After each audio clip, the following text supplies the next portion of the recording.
avec ça. Donc, on avait commencé par le cours. On va reprendre juste uniquement le cours parce que votre cours est très très bien fait. D'accord. Par rapport à d'autres explications qu'on peut trouver en ligne ou d'autres cours sur le détecteur de Harris, votre cours est excellent. C'est Monsieur Larabi, bien sûr. C'est excellent, c'est un très bon cours. Donc, on va reprendre le cours et on va essayer de le relire plusieurs fois jusqu'à ce qu'on comprenne. On va aller doucement. Donc, hier, ce qu'on avait dit, on avait dit que quand on avait donc, une région comme ceci, ici, ça veut dire qu'il n'y a pas de rien, il n'y a pas de edge, c'est une région homogène, il ne se passe rien, on appelle ça flat region en anglais. D'accord. Ici, c'est lorsqu'on a un edge region. Regardez, donc c'est le sixième F. Hein, on voit clairement un edge ici. Et ici, c'est un coin, un corner en anglais. Et donc, on a dit que le corner, c'est quoi? C'est un cas particulier des edges, c'est l'intersection de deux edges. Donc, un coin, c'est l'intersection de deux edges. On a un edge ici, un edge ici. Il y a une intersection de ces deux-là dans un coin. Et c'est ça qu'on essaie de détecter. Très bien. Si on essaie de détecter les edges comme on a l'habitude de faire, par exemple en utilisant des gradients, on voit qu'ici, il n'y a rien, il n'y a aucun changement. Il n'y a aucun changement. Donc, on a une région homogène, les gradients ici ont la même valeur, il n'y a rien, il n'y a aucun changement. C'est des zéros qui sont représentés par un niveau de gris 128, par exemple, pour une région qui ne contient aucun changement brusque. Pour une région qui contient un edge, il y aura le edge qui sera représenté par des 1. Donc, on voit ici, donc ce sera 655, d'accord, pour représenter un edge. Donc, ici, cette région en blanc, c'est mon bord. C'est le bord de l'image que j'avais ici. Puisqu'on a un changement brusque. Regardez, si je fais une translation, donc dans l'axe des X, hein, on est toujours dans l'axe des X ici, je fais ici une translation, la transition plutôt. La transition de cet environnement vers cet environnement, il y a un changement brusque, et ce changement brusque, est-ce qu'il est représenté ici, dans l'axe des X. On fait pareil pour cette image. Et on va voir ici que si on passe le passage d'ici à ici, donc c'est du blanc vers le noir, donc du positif vers le négatif, vers le noir, donc il y aura un changement positif dans mon edge, et mon edge sera représenté ici en blanc. D'accord. Par contre, celui-ci, on passe du noir vers le blanc, hein, du noir vers le blanc, toujours en horizontal. Donc, on va du 0 vers le blanc, donc on aura un gradient négatif qui sera représenté en noir ici. D'accord. On fait pareil dans l'axe des Y. Ici, il n'y a aucun changement. Très bien, donc ça veut dire quand on n'a aucun changement, c'est représenté toujours par 128.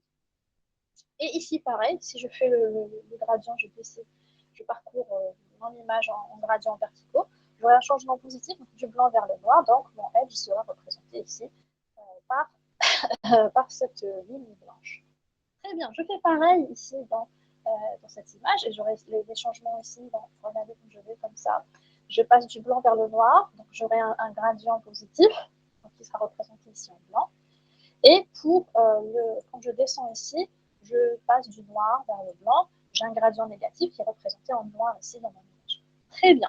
Alors, quand on détecte les edges, donc avec les gradients, on peut détecter les edges, sauf que on ne peut pas détecter les corners, puisqu'on a un changement. Si on fait la somme, on n'a rien de spécial. On aura du blanc avec du noir, ça va faire une somme, c'est du positif avec du négatif, qui sera égal à 0. Donc, je ne peux pas détecter du corner. Bon, très bien. Alors, qu'est-ce qu'on peut faire à partir de ces gradients qui peut nous aider à retrouver ces coins, les corners? Alors, dans le cours, regardez ce qu'il vous est écrit. Il vous est écrit, en fait, on va étudier la distribution de ces gradients. Donc, au lieu d'étudier les gradients comme ils sont dans l'image, on va étudier la distribution de ces gradients. On va voir, on va clusteriser ces gradients dans un graphe, et les gradients qui ont la même magnitude vont être assemblés selon les deux axes, le x et f de y, selon les gradients horizontaux et verticaux. Donc, dans le cas d'une région homogène, donc où il n'y a rien, aucun changement, on trouve que tous les gradients se trouvent dans un seul cluster. Bon, c'est très bien. C'est un seul cluster. C'est sympa. Il n'y a rien d'information, aucune information à extraire. Dans le cas de Edge Region, donc une région qui contient un edge, un bord, on va retrouver qu'il y a toujours ce cluster, parce qu'il y a beaucoup de régions homogènes dans l'image qu'on avait précédemment, mais aussi on a ces régions ici qui représentent mon edge. Donc toute cette distribution de gradients ici qui est différente, qui est très loin du 0, hein. Ici c'est un 0, ici c'est le 0, donc qui s'éloignent du 0 un petit peu, ça représente les edges que j'avais. D'accord? C'est la distribution de edge. Dans le cas du corner, ce qu'on voit, c'est que bon, comme on a toujours des régions qui sont flat, donc des régions homogènes, on aura toujours ce cluster qui se retrouve. Mais ce qu'on retrouve aussi, c'est qu'on a une distribution pour les edges dans ce sens-là et une autre distribution pour les edges dans ce sens-là. Et en fait, ce qu'on veut faire en vrai, pour pouvoir, puisque la distribution des gradients selon les trois cas, donc 1, 2 et 3 est différente. Donc en vrai, on peut étudier cette distribution selon la distribution de ces gradients. On pourrait définir si une région est flat, si une région est homogène, ça veut dire si cette région c'est un edge ou si c'est un corner. C'est ça le principe du détecteur de Harris. Alors comment Harris il le fait? Voilà. Donc on revient ici et se dit, bon, en fait, la distribution de mes edges, on va créer une fonction ellipse. Cette fonction ellipse va définir la distribution de mes gradients. Donc ici, dans ce cas-là, on a un petit cercle, d'accord? C'est une petite ellipse. On a dans le cas du edge une grande ellipse. Donc on peut toujours faire une ellipse pour représenter tout mon nuage de points, d'accord? Et dans le cas du corner, c'est une grande ellipse, d'accord? Et la différence en fait qu'il y a dans que ce soit flat region, edge region ou corner region, c'est les eigenvalues. Alors eigenvalues, ça veut dire les valeurs propres. Et les valeurs propres ici, ce sont les lambda 1 et lambda 2. D'accord? Donc lambda 1 et lambda 2. Il faut juste accepter ça, accepter cette information, parce que ce n'est pas très important. Il faut juste comprendre le principe. Donc, je vais vous demander uniquement de comprendre ce qu'on est en train de voir sans chercher à comprendre comment on les calculer. Juste observer. D'accord? Donc, c'est quoi les lambda 1 et les lambda 2? C'est les eigenvalues. Et en français, on dit ce sont les valeurs propres. Très bien. Ces valeurs propres, regardez, ce sont deux paramètres qui permettent de dessiner mon ellipse. C'est-à-dire, ici, qui me permettent d'avoir les deux. Dans le cercle, on a besoin uniquement du R. Dans le cas d'une ellipse, on a besoin de deux paramètres, c'est-à-dire R dans un axe et R dans un second axe, qui s'appelle lambda 1 et lambda 2. D'accord? Très bien. Dans le cas du flat region, on remarque que le lambda 1 et le lambda 2 sont très très très petits. Tout petits, parce que les gradients ils sont proches du zéro. Donc l'ellipse qui va être dessinée autour d'eux sera petite. Donc le diamètre ici, plutôt le rayon ici, lambda 1 il sera petit, et le rayon lambda 2 aussi, il sera petit. Très bien. Dans le cas de edge region, qu'est-ce qu'on va observer? C'est qu'on aura un des lambda qui est petit et un des seconds lambda qui est très grand. D'accord? Ça peut être lambda 1 qui est très petit et lambda 2 qui est très grand, ou à l'inverse, lambda 1 qui est très grand et lambda 2 qui est très petit. Donc ça dépend. D'accord? Et dans le cas du corner, ce qui nous intéresse ici, on remarque que le lambda 1 et le lambda 2 sont très très grands. D'accord? C'est-à-dire que tous mes edges, il y a beaucoup de mes edges, de mes gradients plutôt, qui sont très très loin du zéro, donc de l'absence de gradient, mais dans différents axes. Donc, ça veut dire qu'il y a plusieurs gradients et qu'il y a une possibilité, donc il y a une intersection entre ces deux valeurs qui me crée un edge. D'accord? Donc, on aura lambda 1 et lambda 2 qui sont très très grands. Et retenez cette information parce que selon nous, notre but après, en fait, c'est de retrouver ces lambda 1 et lambda 2 à partir des gradients. Très bien. Maintenant, vous allez me dire, mais en fait, comment on fait pour calculer ça? Alors, il y a une formule mathématique assez jolie. Comme ça, elle n'a pas l'air très très jolie, mais en fait, elle est très très jolie. Et dans votre cours, elle est excellente, elle est très très bien expliquée. Alors, c'est cette fonction qui permet de me calculer, de retrouver ces 10 lambda 1 et lambda 2. Donc, en fait, pour dessiner mon ellipse, j'ai besoin de cette fonction. Donc, on a une fenêtre et on a une variation dans l'image qui est une transformation de l'image avec l'image TI, c'est-à-dire qu'il y a une image, shifted intensity, et une fonction window function. Alors comme ça, on ne voit pas pourquoi c'est utile, on ne comprend pas, c'est pas à vous. Vous devez juste accepter, parce qu'il y a une grande preuve mathématique derrière, c'est pas à vous de le faire. Il faut juste accepter que cette formule-là, elle peut permettre de calculer les paramètres de mes ellipses. Très bien. Et en fait, alors le i de xy, c'est facile, on sait le calculer parce que c'est l'image, l'intensité de l'image elle-même. Mais en fait, le i xu plus uy plus u, y plus v, on ne sait pas trop le calculer parce que ça va dépendre de deux paramètres, u et v. Et ce shifted intensity, donc ce translation d'intensité, il s'avère que grâce aux séries de Taylor,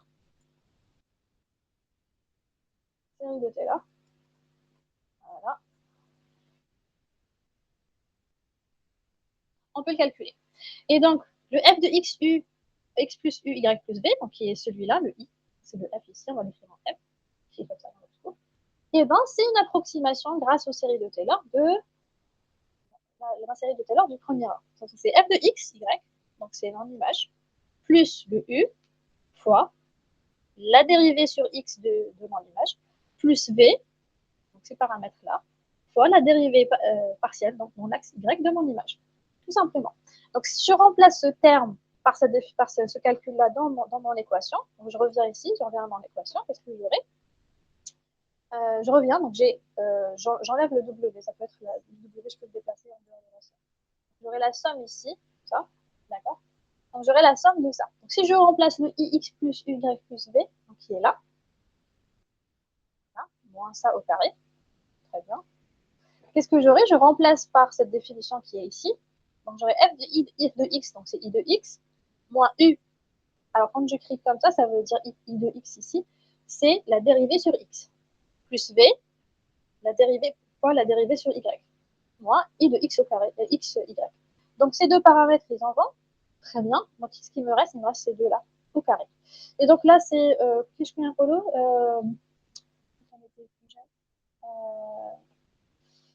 Shahir, le truc là, la multiplication a plus b au carré.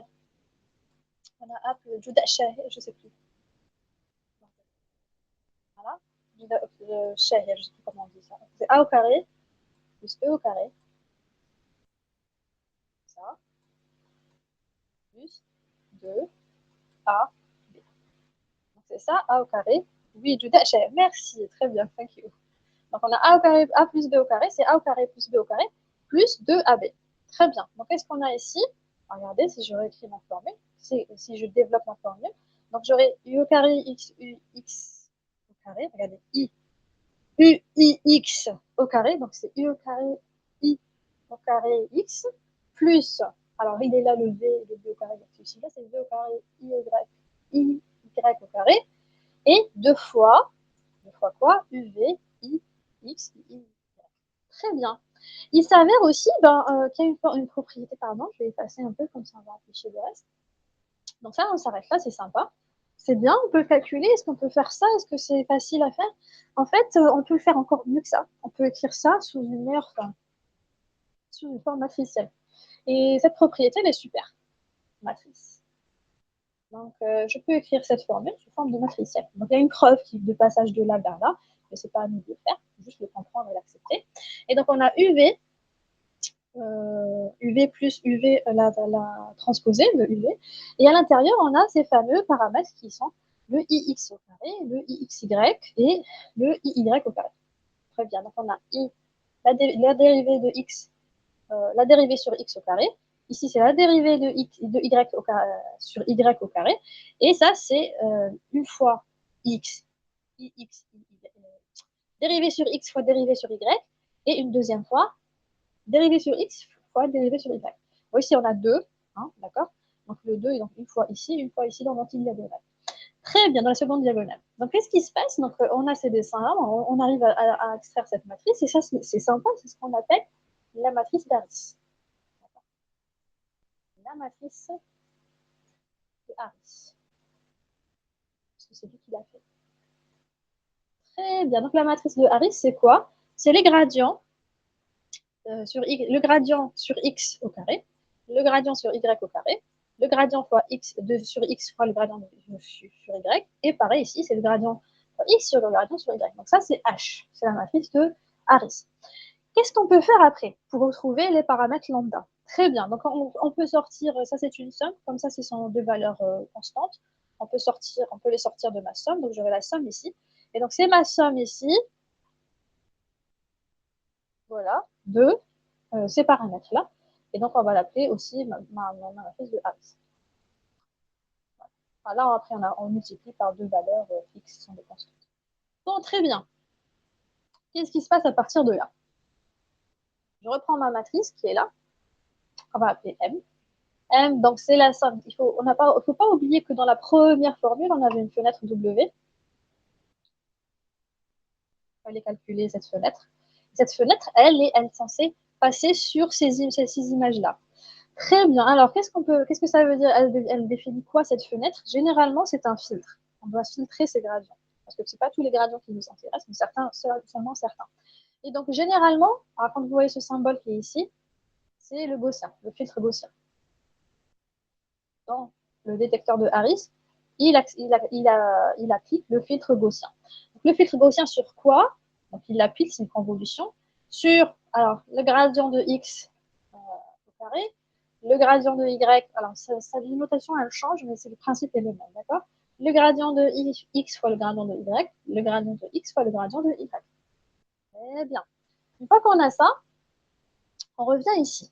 D'accord? Donc notre but, on avait dit que c'était retrouver des lambdas pour pouvoir, à partir des lambdas, on peut décider si il s'agit d'une région homogène, d'une région qui contient un bord ou d'une région qui contient un corner. Très bien. Alors, regardez, on va faire une discrète, on va faire un graphe, on va dessiner un graphe dans les deux axes. Un, c'est pour lambda 1 et un, c'est pour lambda 2. D'accord? Donc, pour chacun des lambdas. Qu'est-ce qu'on remarque lorsque on est dans une région homogène, comme ici? Qu'est-ce qu'on remarque? On remarque que les deux lambdas sont petits. Alors, on a un lambda c'est une estimation. Donc, on a un petit lambda ici, un petit lambda ici. Donc, tous les lambdas 1 fois lambda 2, donc les lambda 1 et lambda 2 ici, donc toutes les distributions ici, quand ils sont tout petits, on sait que c'est une région homogène. Très bien. Lorsqu'on a le lambda 1 petit et le lambda 2 grand, donc supposez ici que c'est lambda 1, et ici c'est lambda 2, qu'est-ce qui se passe lorsque j'ai lambda 1 qui est très grand et lambda 2 qui est petit? Regardez, le lambda 2 il est petit, il est là, le maximum là, d'accord? Donc c'est pour lambda 2 et lambda 1 qui est très grand. Donc on aura toute cette région qui est là par exemple, d'accord? Et on va dire que cette région c'est un edge. Pourquoi? Parce que lambda 1 est très grand, alors ce symbole ça veut dire très très grand, par rapport à lambda 2, d'accord? Lambda 2 est petit, lambda 1 est très grand. Et c'est pareil dans l'autre côté donc, de l'image, parce que ça peut être l'inverse, ça peut être le lambda 2 qui est très grand et le lambda 1 qui, lui, est petit. Donc, le lambda 1, il ne dépasse pas cette valeur. Et ici, le lambda 2, donc lambda 2 est très, très grand par rapport à lambda 1. Donc, toutes ces régions qui sont, si on a des valeurs comme ça veut dire qu'on a une région qui est edge. Et donc, à l'inverse, qui me reste, donc c'est lorsque j'ai lambda 1 et lambda 2 qui sont très, très, très grands, qui ont des valeurs très grandes. Si les deux ont des valeurs très grandes, alors je suis dans le cas du corner. D'accord? Donc ça, c'est pour l'explication, c'est pour la visualisation des lambdas. Donc, comment, à partir de tout ça, on va les retrouver? Et bien, le détecteur de Harris, il me dit, en fait, c'est une réponse, il y a un score qu'il faut calculer. C'est ce score-là qu'on va appeler R, en réponse, ou réponse, je ne sais pas, et qui me dit que à peu près, en vrai, c'est à peu près lambda 1 fois lambda 2 moins K, lambda 1 plus lambda 2. Si ce score, selon le score que j'ai ici, je vais me retrouver dans une de ces régions. Et en vrai, il va me correspondre, selon les lambdas que j'ai ici, je vais être quelque part dans cette région. Et en vrai, le score R, il me représente une autre transformation, une information sur ces lambdas et donc sur ces régions. Donc en fait, si le lambda 1 et le lambda 2 sont très très grands, qu'est-ce qu'on aura ici? On aura lambda 1 et lambda fois lambda 2, c'est aussi une valeur très grande parce que lambda 1 et lambda 2 sont très grands.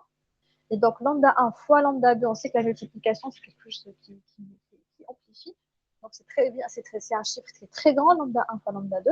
Moins K, alors on a dit que bon, dans le cours, le K, il est dit qu'il est spécifique, il est fixé empiriquement. Donc généralement, c'est 0,04, ça peut être 0,06 aussi. Fois lambda 1 fois plus lambda 2 au carré. Donc lambda 1 et lambda 2 aussi sont très grands. Fois au carré aussi, c'est quelque chose qui est très grand.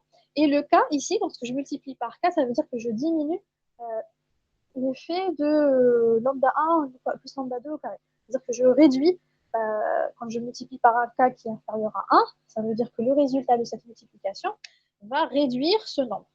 D'accord? Va réduire le nombre qui est ici.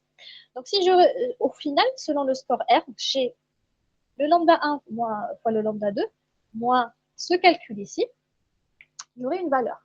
Alors, si le R obtenu est très, très, très grand. Alors, il est très grand, il est positif, il est très grand. Alors, je sais que je me retrouve ici. Pourquoi? Parce qu'on avait quelque chose de positif. Donc, ça veut dire que ce lambda 1 fois lambda 2 est plus grand avoir quelque chose de positif, il faut que cette partie soit plus grande que cette partie. Bien. Si cette partie est plus grande que cette partie, en vrai, si c'est comme ça, si cette partie est plus grande que cette partie, ça veut dire que le lambda 1 fois le lambda 2 sont très très grands. Et si on est dans le cas du très très grand, ça veut dire qu'on est dans le corner. Donc si R est positif, R est supérieur à 0, on est dans le cas du corner. Maintenant, si le R est négatif, ça veut dire que cette partie est inférieure à cette partie. Ça veut dire que la somme au carré de ces deux valeurs lambda 1 et lambda 2, elle est plus grande, fois k, elle est plus grande que lambda 1 fois lambda 2. Et en vrai, la multiplication, puisqu'elle concerne, ici je tombe toujours sur quelque chose de positif, parce que je suis au carré, pour avoir quelque chose d'ici qui soit plus petit que cette valeur ici, il faut que cette valeur-là soit négative. D'accord? Ou bien que, ou bien que, ou bien que cette valeur-là, soit k, soit plus grande. Et pour que ces deux valeurs, la somme de ces deux valeurs soit plus grande que lambda 1 fois lambda 2, il faudrait que l'un des deux soit très petit et que le second soit très grand. Et c'est exactement la définition de mon edge. Si on est ici, c'est parce que 1 est très petit et 1 est très grand. Et donc, si mon R est inférieur à 0, on est dans le cas du edge. Très bien. Et à l'inverse, si par exemple, lambda 1 fois lambda 2 moins k, lambda 1 plus lambda 2 au carré est très très petit, à une valeur petite, on est dans l'ordre de, je sais pas, 25 par exemple, je sais pas. Une valeur très très petite, alors on est sûr d'être dans une flat region. D'accord? Alors vous allez me dire, oui, très bien, maintenant on passe de cette, comment on fait pour passer de cette matrice à des lambdas? En fait, voilà, on remplace le détecteur de Harris, il me dit en fait on fait ça. On va dire que le lambda 1 fois le lambda 2, en vrai, c'est juste le déterminant de ma matrice M, et que cette valeur-là, c'est k fois lambda 1 plus lambda 2, c'est k fois trace de M au carré. Alors, c'est quoi le déterminant et la trace? Le déterminant, c'est quoi? Donc, si j'ai une matrice, M11, c'est ici. Donc, ça, c'est M11. Voilà. M12, M21 et M22. Très bien. Le déterminant, c'est M11 fois M22, donc c'est comme ça, c'est la multiplication de ces deux éléments, moins ces deux éléments. C'est ça le déterminant. On a M11 fois M22 moins M21 fois M12 fois M22. M12. C'est pas méchant. C'est le déterminant, c'est ça. On va se passer.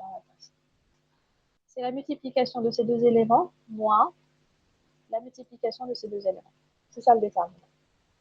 Et la trace c'est quoi? Donc, c'est R de M, c'est uniquement la somme de ces deux éléments, de la diagonale. D'accord? Donc, c'est ça. Comment on calcule si des edges sont, plutôt des gradients sont des edges ou des corners ou au contraire une région homogène. Donc, c'est pour simplifier, c'est ce qu'on a fait jusque-là. On a calculé ça, c'est quoi? F de x au carré, y au carré, f de y au carré. Tout ça, ce sont des gradients. Donc, on cherche des gradients. Et selon les valeurs de ces gradients, à partir de ces gradients, donc c'est cette matrice, la matrice de Harris, à partir de ces gradients, donc à partir de la matrice de Harris, qui est calculée à partir des gradients, d'accord? Une fois qu'on a calculé ces gradients, on a obtenu la matrice de Harris, on calcule un R à partir de là, tout simplement.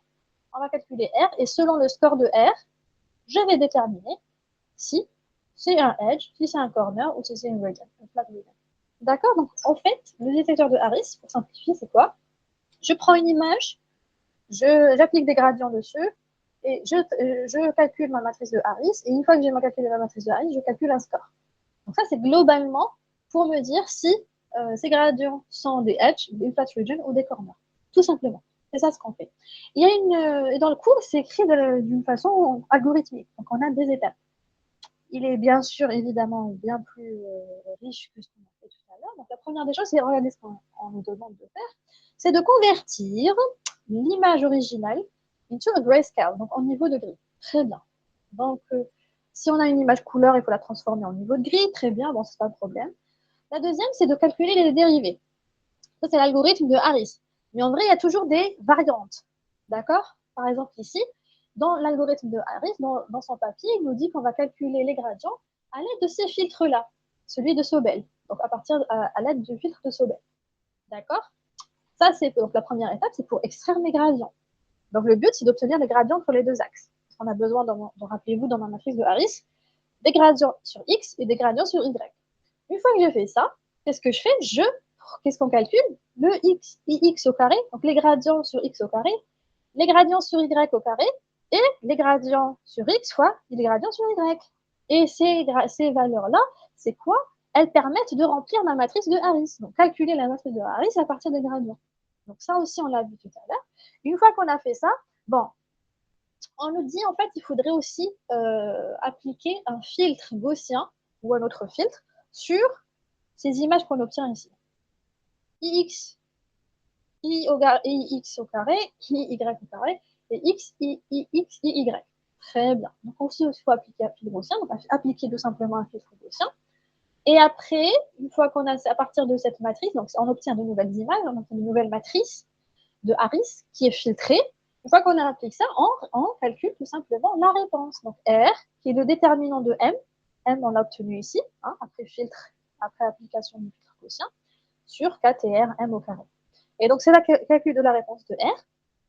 Et R, elle va me dire si on a des corners, des edges ou bien des régions plates. Alors, il y a une étape supplémentaire dans l'algorithme de Harris qui dit que on va fixer un threshold sur T pour les valeurs des pixels, etc. etc.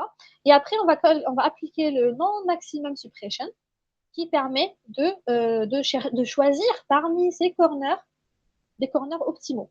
C'est-à-dire, même si on a des corners à partir de la réponse R, on obtient une liste de corners. Ces corners, on peut aussi les filtrer davantage en utilisant le non-maximum suppression.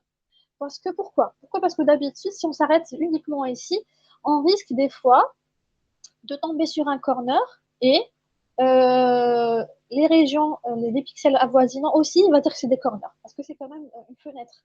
D'accord? C'est sur une fenêtre le calcul il se fait sur une fenêtre, donc il ne sera pas précis. Donc il faudra supprimer parmi ces corners qui sont ici, celui qui est le moins optimal. Donc il y a un qui est beaucoup plus précis que les autres, et ça se fait grâce à l'algorithme non-maximum suppression. Alors comment il fonctionne? Il faut revoir le cours. Je n'ai pas mis ici, mais on va passer un petit peu au cours et on va revoir comment il est fait, le non-maximum suppression. Il est là. Voilà. Le non-maximum suppression, c'est celui-là. Donc ça, c'est l'algorithme. Alors, le non-maximum suppression, c'est quoi? C'est que je fais passer une petite fenêtre sur l'image. Donc, si je fais passer une fenêtre sur l'image, l'algorithme me dit que ça, c'est un corner. Très bien. Donc, je fais passer il me dit que tous ces pixels ici sont des corners. D'accord?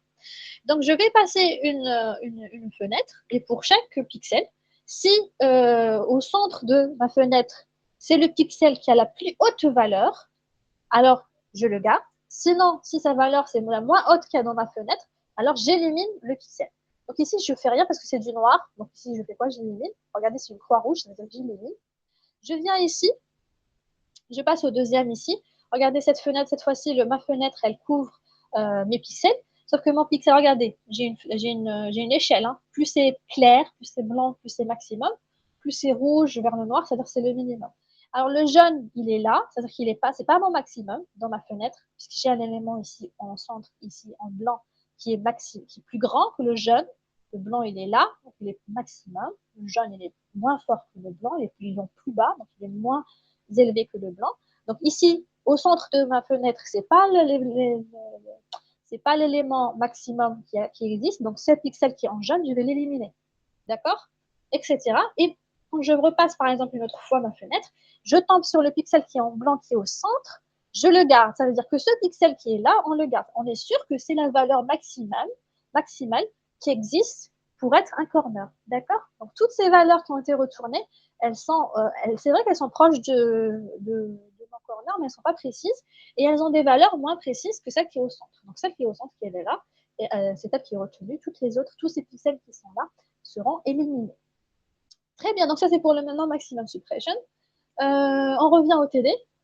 Alors, voici le TD, on revient au TD. Donc, c'est quoi les étapes? Bon, premièrement, convertir en noir et blanc, étape 1.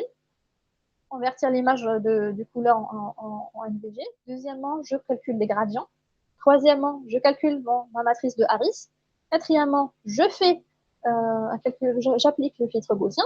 Et cinquièmement, je calcule ma réponse. Et en dernier, j'élimine, j'applique le non maximum suppression. Donc, il y a 6 étapes. D'accord? Il y a 6 étapes pour l'algorithme de Harris. Donc, qu'est-ce qu'on va faire maintenant? Donc, si j'ai une image, la première des choses, c'est ce que je fais, je la convertis de couleur à une image NVG. Deuxièmement, je calcule les gradients. Il faut que mes gradients ils soient horizontaux et verticaux. D'accord? Je dois obtenir quelque chose qui me donne des gradients horizontaux et des gradients verticaux. Troisièmement, je calcule ma matrice de Harris en faisant en calculant ces chiffres-là. Donc, qu'est-ce que c'est? C'est les gradients sur x au carré, les gradients sur y au carré et le gradient sur x fois le gradient sur y. D'accord? Une fois que j'ai ça, j'ai ma matrice de Harris. Qu'est-ce que je fais après? J'applique le filtre gaussien sur ça. Oups. Alors, j'applique le filtre gaussien sur ces images-là. Donc, c'est quoi? C'est ix au carré, iy au carré et ix, iy. Très bien. Une fois qu'on a appliqué le filtre gaussien, qu'est-ce que je fais?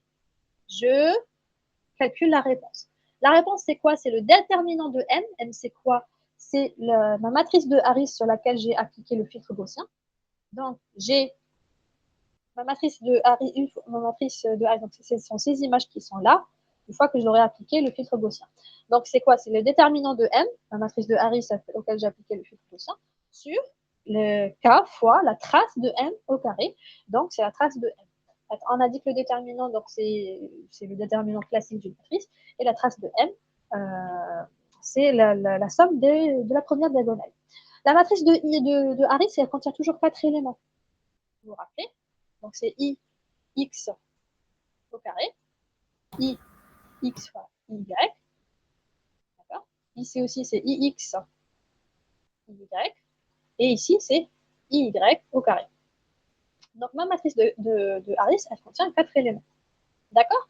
Et au final, selon la réponse de R, on pourra obtenir si une région contient un corner ou un gradient, plutôt un corner ou un edge, ou carrément une flat region, okay, une région homogène. Et donc, après ça, on applique le nombre maximum suppression. Et ça, c'est en résumé comment fonctionne l'algorithme de Harris. D'accord? C'est une version très, très simplifiée par rapport à d'autres. J'ai apprécié de lire votre cours parce qu'il contient énormément d'informations. Quand j'étais plus jeune, j'avais pas compris comment fonctionnait le détecteur de corner de Harris. Je suis très honnête avec vous. Je ne savais pas comment il fonctionne. J'ai déjà utilisé. J'ai fait 2 PFE. Mes 2 PFE, c'était en licence et en master, c'était de la vision. J'avais déjà utilisé, j'avais jamais compris comment il fonctionne. J'ai lu votre cours, j'ai compris. Je suis contente. Donc, normalement, j'ai essayé moi aussi de vous l'expliquer. Donc, dites-moi ce que vous avez compris. Normalement, il est clair. Je l'ai bien compris maintenant. Super. Super, je suis contente. J'espère que c'est clair pour tout le monde.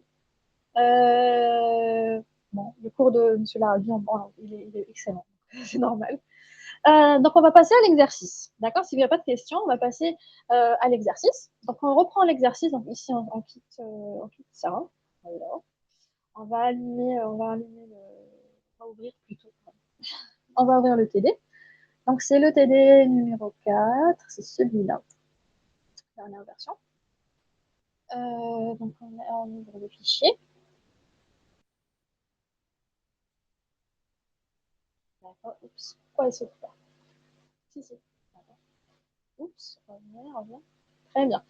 Donc, on passe à l'exercice numéro 3. Alors, regardez ce qu'on nous demande. Considérez, alors voilà, je fais un zoom. Considérant l'image représentée par le tableau suivant et considérant les dérivés en x et y sont donnés par les noyaux suivants. Alors, regardez, c'est ça qu'on nous donne. D'accord? Donc, c'est la même chose que, voilà, c'est ici, je reviens ici. Regardez ce qu'on nous dit. Considérant l'image représentée par le tableau suivant et considérant les dérivés en x et y donnés par les noyaux suivants. Donc, qu'est-ce que j'ai ici? J'ai une image. Oups, image, voilà. Et ça, c'est ma dérivée sur x. Donc, c'est grade de x. Et ça, c'est ma dérivée sur y. Donc, c'est g de y. D'accord? C'est vertical, horizontal, donc c'est sur x. Très bien. Et donc, la première question qu'on nous pose, c'est quoi? Regardez ce qu'on nous pose comme question. La première qui est là, voilà, c'est calculer la matrice de Harris. Calculer la matrice Harris-matrice. Alors, qu'est-ce qu'on a dit depuis tout à l'heure? Alors, c'était, rappelez-moi, si vous arrivez à vous souvenir, on vient de le faire, hein, c'est quoi la première étape pour calculer la matrice de Harris?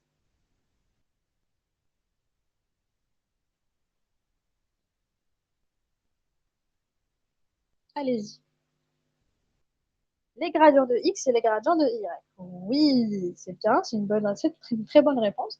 Mais on va entrer en détail, on va en faire un peu plus de détails. Alors, pour obtenir la matrice de Harris, donc c'est l'étape 3 de l'algorithme. Et l'étape 3 de l'algorithme, pour le faire, il faut calculer l'étape 1 et l'étape 2. Bon, la première, c'est quoi? C'est convertir l'image en NVG. L'étape 1 est satisfaite parce que l'image donnée, elle est en NVG. Très bien. Si on vous aviez une image en couleur, faites attention, vous devez la convertir. Donc, si par exemple, ici, on vous avait donné une image en couleur, donc j'ai un channel pour chaque, je vous dis ici, par exemple, c'est R, ici c'est G et ici c'est B, vous devez la convertir, cette image. Et la conversion, il y a une formule hein, pour la convertir, une image, d'accord, pour de RGB vers le NVG qui est là, qui est donné ici. Voilà. Bon, j'ai pas mis la formule ici, donc pas grave. Dans le cours, elle se trouve, hein, la conversion d'une image couleur vers l'image NVG. Donc, étape 1, c'est convertir l'image en niveau de gris. NVG, c'est pour niveau de gris. D'accord? Mais cette étape est satisfaite parce que l'image donnée est en niveau de gris. Très bien. L'image donnée, on voit qu'il y a un seul canal. Voilà, c'est une seule matrice. Donc, mon image, elle est en niveau de gris. D'accord? NVG. Très bien. L'étape numéro 2, c'est quoi? C'est obtenir les gradients sur les deux axes. Est-ce qu'on a les gradients? Non. Mais regardez ce qu'on a. On a deux filtres. Alors, G de X, ici, pour les gradients horizontaux, et G de Y pour les gradients verticaux. Donc, qu'est-ce qu'on doit faire? On doit calculer les gradients à l'aide des filtres donnés dans l'exercice. On nous a donné deux filtres, et on va appliquer ces deux filtres sur cette image pour extraire les gradients. Donc, une fois que j'ai mes gradients, qu'est-ce que je fais? C'est la troisième étape, et c'est la dernière. Pour répondre à cette question, pour trouver Harris, je dois faire, pour calculer la matrice de Harris, je dois calculer les quatre éléments qui la composent, et ces quatre éléments, on les trouve à partir des gradients. Voilà. À partir, j'ai fait tout ce chemin. Voilà, à partir des gradients. Les gradients, ils me permettent de retrouver les quatre éléments de ma matrice de Harris. D'accord? Donc, est-ce que c'est clair comment on répond à cette question? On va l'appliquer. Est-ce que c'est clair pour tout le monde? Oui, madame. Très bien. Donc, on vient ici, on a dit quoi? Donc, on va appliquer quoi? On va appliquer l'étape numéro 2. L'étape numéro 2, c'est obtenir les gradients. Donc, la première des choses, c'est qu'est-ce que je fais? Je vais faire passer les gradients de mon image pour obtenir les gradients de x. Alors, vous allez me dire, attendez, avant de commencer, regardez mon gradient sur x. Là, c'est celui-là. C'est un filtre 3, 1 x 3. 1 x 3 sur une image de 5 x 5. Donc, au final, normalement, je dois obtenir un gradient de 3, de 5 plutôt, de 5 x 3. Et là, regardez ce que j'ai. J'ai créé une matrice de 3 sur 3. Pourquoi? J'aimerais que vous me dites pourquoi. Après, pourquoi j'ai spécifiquement défini mes gradients, i de x, mon gradient sur x, grade sur x, grade sur x, étant 3 sur 3. Padding. Alors, ici, j'ai pas de padding. Alors, regardez ce que j'ai. Si je fais pas de padding, qu'est-ce qui se passe? J'aurai une fenêtre là, ça va me donner un élément là. Un élément là, ça va me donner le deuxième ici. Cet élément va me donner ce troisième ici. Mais après, j'ai 5 lignes. Donc, je suis censé obtenir ici 5 lignes. Parce qu'il y a une seule image ici. Pourquoi j'ai réduit à 3 x 3? Bon, je vais vous poser la question autrement. Qu'est-ce qui se passe si je ne fais pas 3 x 3? Regardez, si on applique directement, on va voir la solution qui est là. On va voir la solution qui est là. La solution, si on n'applique pas le 3 x 3. Regardez ce qui va se passer. Regardez ce qui va se passer. Si j'applique directement ma convolution telle qu'elle est définie normalement. Donc j'ai 0 fois moins 1, c'est 0, plus 0 fois 0, c'est 0, plus 1 fois 1, c'est 1. Je continue ici, je remplis ma matrice. J'obtiens voilà, une matrice, c'est la convolution classique de mon image. Regardez la forme de mon i de x. Oups.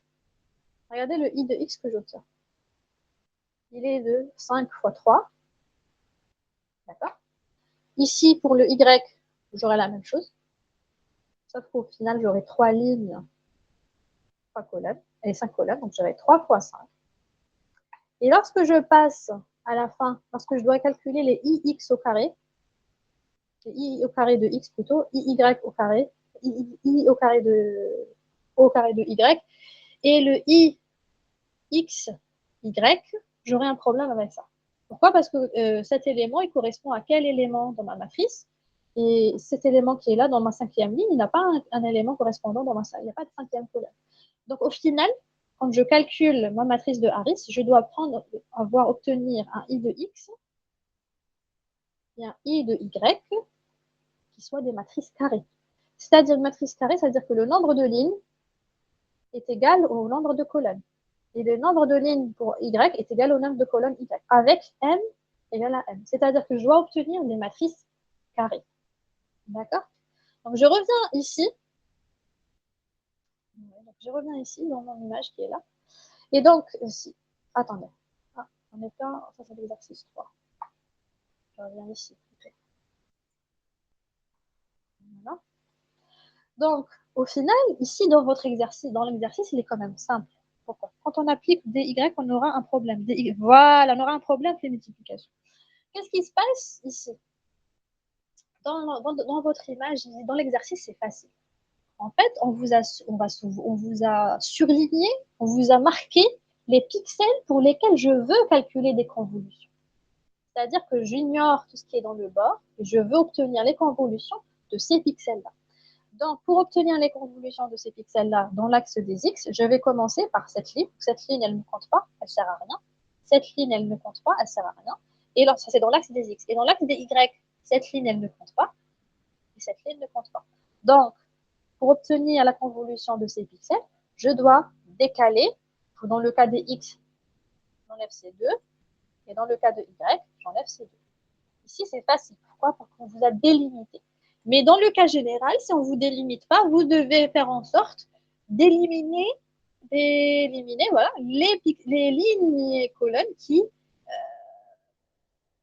il faut éliminer de sorte à ce que ce que vous obtenez soit une matrice carrée. Et que la matrice carrée sur x, c'est égal à celle qui est la matrice carrée sur y. D'accord? Donc, je reviens ici, qu'est-ce que je fais? Il faut obtenir des matrices carrées. Qu'est-ce que je fais? Je fais ma convolution, donc ça, c'est mon filtre. C'est moins 1, 0, 1. Ouais, c'est ça. Alors, qu'est-ce qu'on va calculer ensemble? On va remplir ça dans i de x. Alors, i de x, qu'est-ce qu'on a dit? C'était le gradient sur x.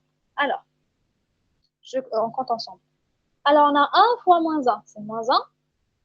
0 fois 0, c'est 0. Et 5 fois 1, c'est 5. En fait, si vous observez, c'est juste la différence entre le pixel qui est ici avec le pixel qui est ici. Donc, en fait, il suffit de prendre ce pixel-là et de lui soustraire la valeur de ce pixel-là. D'accord? Donc, on fait ensemble rapidement. 5 moins 1, c'est 4. Bon, c'est 4, très bien. Je passe à la convolution suivante, c'est 7 moins 1. Donc, moins 0 plutôt. 7 moins 0, ça reste 7. Très bien. Je passe à la convolution suivante, c'est 11 moins 5. C'est quoi? C'est 6. Je passe à la convolution suivante, c'est 9 moins 1, c'est 8. Je passe ici à la convolution suivante, c'est 12 moins 4, c'est 8. Je passe encore à la convolution suivante, c'est quoi? C'est 16 moins 9 est égal à 7. 7, voilà. Je continue. C'est 11 moins 3, c'est 8, encore une fois. Ici, c'est 14 moins 8, c'est 6. Et en final, c'est 16 moins 11, c'est 5. D'accord? Donc, voici le gradient horizontal, donc les gradients sur l'axe horizontal qu'on obtient après convolution. D'accord? Donc, qu'est-ce qu'on remarque? La matrice qu'on a obtenue est carrée.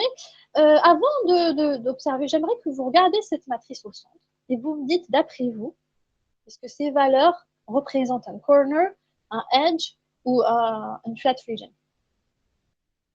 Comme ça, on ne peut pas savoir. Vous remarquez qu'on ne peut pas savoir. On ne peut pas savoir. Et c'est pour ça que c'est important de faire le calcul de Harris. Donc, regardez, on revient ici. Donc, j'ai une matrice carrée sur X. I de X, c'est mes gradients sur X. On fait la même chose avec le Y. Et donc, qu'est-ce que je fais? Je vais ignorer ces deux lignes. Pourquoi? Parce que je veux calculer les convolutions qui sont au centre, en gris, parce qu'on nous a dit de faire. D'accord? Ici, c'est facile. On vous a délimité l'autre champ du calcul. Donc, qu'est-ce que je fais? Je viens, mon filtre, il est comment? Il est de cette forme-là. Donc, qu'est-ce que ça veut dire 1 et moins 1 ici? Ça veut dire c'est la valeur de ce pixel ici, P de X moins P de Y. Peut-être, on va dire plutôt PY2 moins PY1. Donc, c'est ça ce que ça veut dire. P de Y2 moins P de Y1. Donc, c'est la soustraction du pixel qui est en bas moins celui qui est en haut. Alors, c'est 4. Ici, donc, on a quoi? On a 4 moins 0. Qu'est-ce que c'est 4 moins 0? C'est 4. Je continue. Qu'est-ce que j'ai ici? J'ai le 9 moins 20, c'est 8. Très bien. Qu'est-ce que j'ai ici? C'est le 12 moins 4, c'est encore 8. Très bien. Je reviens ici. J'ai quoi? J'ai le 8 moins 0, c'est 8. Je vais dire 0, c'est 8. Et ici, qu'est-ce que je fais? J'ai le 11 moins 5. Alors, 11 moins 5, c'est quoi? C'est encore 8. Ah, c'est 6. C'est 6, oui, pardon. C'est 6. Oh là là. Et on a le 14 moins 7 qui est égal à 7. Très bien. Je continue avec mes autres convolutions. On a le 10 moins 4, c'est 6. On a le 15 moins 9, c'est encore 6. Et on a le 16 moins 12, c'est 4. Ben, très bien, qu'est-ce que j'ai maintenant? J'ai mes gradients dans l'axe... oups, j'ai mes gradients... Ouh là, oui, mon stylo, il est là. J'ai les gradients sur mon axe vertical, donc les gradients de x, grade de x, de y plutôt. Ouh là là, l'axe vertical, c'est y. Donc j'ai mes deux gradients. Alors, d'après vous, qu'est-ce qu'on a dit? C'est quoi l'étape suivante? J'attends votre réponse. Une fois qu'on a calculé nos gradients, on a fait l'étape numéro 2. On a calculé, regardez, l'étape numéro 2, c'était calculer les gradients. On a calculé les gradients à l'aide des fils qui sont donnés dans l'exercice. Alors, d'après vous, quelle est l'étape suivante pour calculer la matrice de Harris?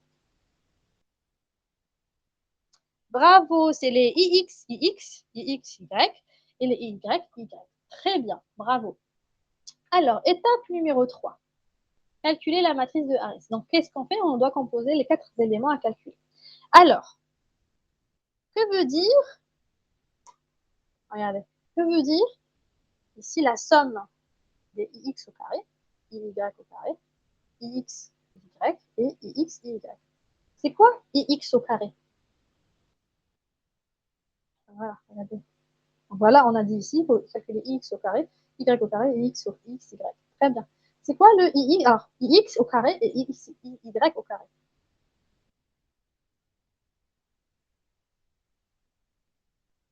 J'ai deux matrices. Hein. J'ai une matrice ix et ix, y. Qu'est-ce que ça veut dire? I au carré de x, y au carré et x, y. Est-ce que c'est une multiplication classique, matricielle, ou dérivée? Est-ce que vous croyez que c'est une dérivée? Non, la dérivée, elle n'a pas, pas cette écriture-là. La dérivée, c'est comme ça. Comme ça, par exemple. La dérivée, le fait c'est pas comme ça. On fait au carré derrière, c'est-à-dire c'est le produit au carré. C'est pas un produit matriciel, c'est un produit qu'on appelle dot product en anglais. Je ne sais pas comment on dit. Je pense qu'en français, c'est le produit point par point. Point par point. Le produit point par point. C'est-à-dire pour chaque valeur de mon image, ici c'est quoi? C'est une image. Hein. C'est quoi? C'est l'image de mes gradients, c'est ma matrice de mes gradients X et la matrice de mes gradients Y. Qu'est-ce qu'on me demande quand je vous dis I X au carré? Ça veut dire pour chaque élément de I, X, je la multiplie au carré. Ça s'appelle dot.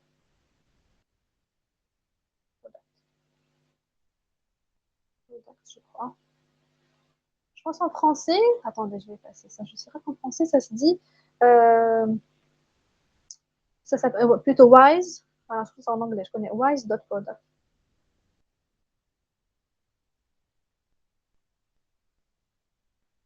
Alors, quand on dit wise, ici, ça veut dire c'est chaque élément d'une matrice qui est multiplié par l'élément correspondant d'une matrice. Donc, si par exemple j'ai ix, ici c'est ix aussi, donc pour calculer i au carré de x, qu'est-ce que ça veut dire? ça revient à calculer chaque élément par celui qui lui correspond dans notre image. Donc, ix au carré, c'est quoi? C'est ix fois ix avec y's dot product. Donc, on va le calculer comme ça, on va faire quelque chose comme ça. Et donc, pour le second élément, ce sera la multiplication avec le second élément. Pour le dernier élément qui est ici, il sera multiplié par cet élément qui est ici. D'accord. Donc, c'est ça ce qu'on appelle ici, si on applique, on voit cette forme-là dans le calcul de la matrice de Harris. Ce n'est pas un calcul de produit matriciel, c'est un calcul point par point, et on appelle ça wise product. D'accord? Wise. Quand on dit wise, c'est-à-dire élément par élément. C'est-à-dire élément avec l'élément correspondant dans l'autre matrice. D'accord? Et c'est pareil pour le x, y. Donc, si je dois multiplier x fois y, je vais effacer tout ça. Si par exemple, je dois calculer le x, y, on va le faire, hein, de toute façon, c'est juste pour vous expliquer. Donc, ça sera quoi? Ça sera une multiplication de ix avec le iy, élément par élément. Donc, le 4, il sera multiplié avec le 4. Par exemple, le 8 ici, il sera multiplié avec le 6 ici. Le 6 ici, par exemple, il sera multiplié avec le 6 ici. Donc, c'est là où l'importance d'avoir dans la matrice de Harris des matrices carrées et qui soient de la même taille. D'accord? C'est ça où revient l'importance, surtout pour celui-là, le x, y. Et ça revient aussi. Pourquoi il faut qu'elle soit carrée? Parce qu'à la fin, quand on doit calculer le déterminant, on le fera après. Très bien. Est-ce que vous avez compris quel opérateur on doit appliquer pour calculer ix au carré, iy au carré et x au carré? X, y. Donc ça, c'est pour l'explication. On va directement passer au calcul. Donc, on va calculer ces éléments. Donc, j'ai ix. Je dois calculer i puissance de x. Alors, i de x. Voilà. Alors, c'est quoi? Donc, qu'est-ce que je vais multiplier? J'aurai 4 fois 4, ça veut dire 16. J'aurai au près, c'est 7 fois 7. Donc, je suis ici, c'est 7 fois 7. Je vais passer tout ça. Donc, on a calculé 4 fois 4, c'est 16. 7 fois 7, c'est 49. 6 fois 6, ça fera 36. 8 fois 8, ça sera 64. Pareil. Ici, ça sera 49. Ici, encore une fois, c'est 64. Ici, c'est 36. Et ici, c'est 25. Très bien. Je passe à y et je vais recalculer la même chose. Donc, je vais calculer le i puissance de y. Donc, i de y. Donc, ce sera pareil. Ce sera 4 fois 4, c'est 16. 8 fois 8, 64. 64, toujours 64.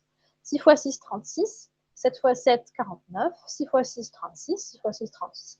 Et 4 fois 4, 16. Très bien. Maintenant, il me reste le i, x, y. Alors, c'est quoi le i, x, y? Regardez, je vous en remarquer c'est quoi. Regardez, c'est cet élément fois cet élément.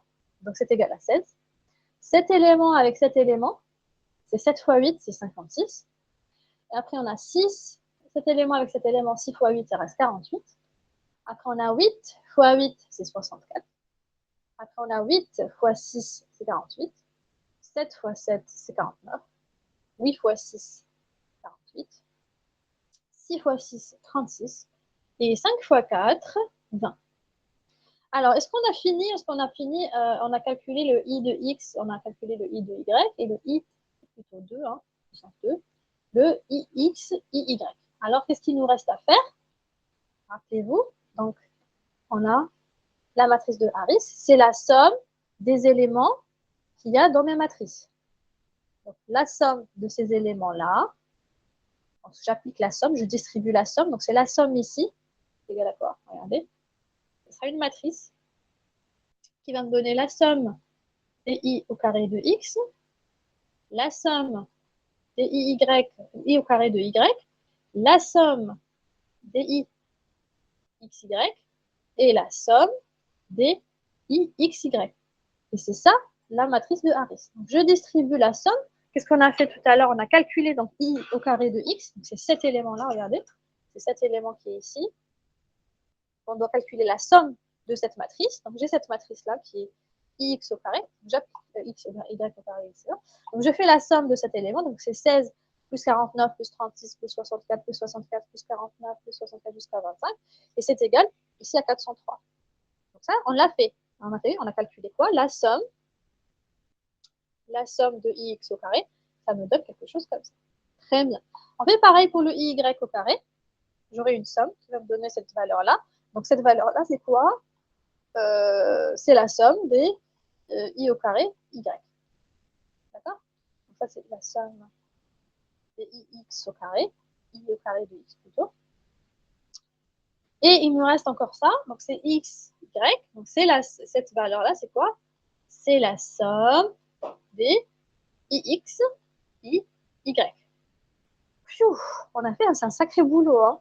On a fait tout ça, on a fait toutes ces sommes. Maintenant, je peux remplir ma matrice. Vous voyez ce qu'on a fait? On peut remplir notre matrice. Donc, est-ce que la matrice de H, ça va être égal à quoi? On va effacer le tableau. Qu'est-ce que c'est ma matrice de H? Donc, je prends cette matrice qui est de 2 fois 2. J'aurai au final ici 403. Ici, le 381, donc c'est IY au carré, IX au carré. Et dans la diagonale, on a le IXY. C'est le IXY, la somme de XY qui est égale ici, c'est 385. Alors, c'est ça, ma matrice H. Donc, on a répondu à la question, calculer la matrice H de Harris. On a fait tout ça. Alors, c'est ça la réponse à la question. Et vous voyez donc toutes les étapes qu'on a dû faire pour arriver à calculer cette matrice. Donc maintenant, est-ce que ma question, pour cette première question, donc calculer la matrice de Harris, est-ce que vous avez compris comment on a fait et est-ce que vous avez compris comment la calculer, comment retrouver les éléments de cette matrice H? Sinon, est-ce que vous avez des questions? Ou est-ce qu'on recommence? Est-ce qu'il y a quelqu'un de vous qui veut qu'on recommence? Ça ne me dérange pas. Au contraire. Madame, c'est clair. C'est clair. C'est clair pour tout le monde. Est-ce qu'il y a une personne qui veut que je recommence? Vous avez compris que ce n'est pas un calcul matrice, ce n'est pas une multiplication matricielle. Vous avez compris qu'ici, le ix au carré, une fois qu'on a calculé les dérivés, le i au carré de x et le i au carré de y, ce n'est pas une multiplication matricielle, c'est a wise product, c'est-à-dire c'est un produit point par point, c'est-à-dire chaque élément est multiplié par l'élément correspondant dans notre matrice. Est-ce que vous avez compris ce point-là? Ici, hein. Regardez. Là. Vous avez compris la multiplication, comment on l'a obtenue? Oui. Oui. Très bien. Oui, très bien. Alors, on continue. Alors, on revient ici. Qu'est-ce qu'on a fait? On a calculé donc, les ix au carré via la somme de ceci. Donc, c'est ça. Donc, voici ma matrice de Harris. Elle contient la somme des éléments de cette matrice-là. Ici, c'est la somme des éléments de cette matrice-là. Et ici, pour la deuxième diagonale, c'est la somme des éléments qui est dans cette matrice-là. Donc, c'est 385, 381 et 403. Très bien. Très, très bien. Alors, pour la première question, on a répondu dans la première question. Regardez maintenant la deuxième question, qu'est-ce qu'elle nous dit? Regardez attentivement la deuxième question. Elle nous dit calculer le score R, déterminant de H moins K trace H au carré, pour K égale à 0,04. Et puis la seconde partie de la question, c'est avons-nous un point, un edge, une région homogène? D'accord? Donc on va revenir ici à l'exercice. Oups.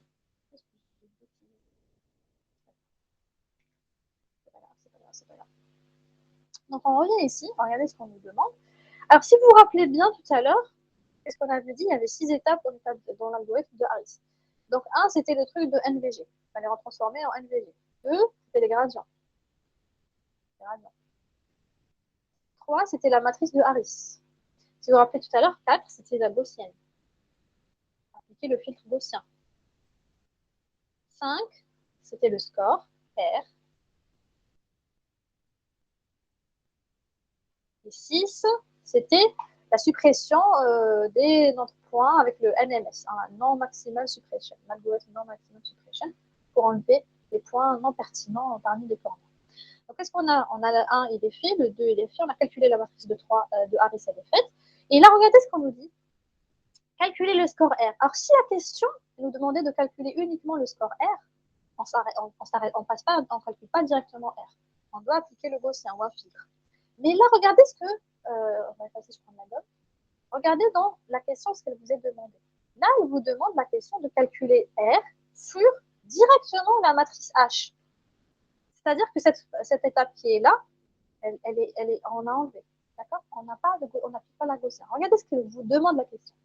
calculer le score R, c'est égal au déterminant de H moins K trace de H au carré. Là, on ne calcule pas en utilisant la gaussienne. On skip de cette étape-là vers le score R. D'accord? D'accord? Est-ce que vous avez compris la question? Comment on va y répondre? Alors, est-ce que vous avez compris sur quelle matrice on doit appliquer? On va calculer le score R. Le score R ici, dans cette question, il nous est demandé de calculer le score R sur la matrice H. D'accord? Donc, on n'applique pas la gaussienne, on applique directement cette formule sur la matrice H qu'on a calculée précédemment. Pour un K égal à 0,04. Est-ce que c'est clair? Avant que je fasse le tableau, est-ce que c'est clair? Oui, très bien. Alors, je reprends. J'ai ma matrice H, celle-là qu'on vient de calculer. On a calculé. Qu'est-ce que je fais? Qu'est-ce que j'ai dans ma formule? Regardez, j'ai deux parties. Une partie déterminante de H, et une partie, c'est 4 traces de H. On va commencer par le déterminant. Mais avant ça, on va noter les pixels plutôt les pixels, voilà, les éléments de la matrice.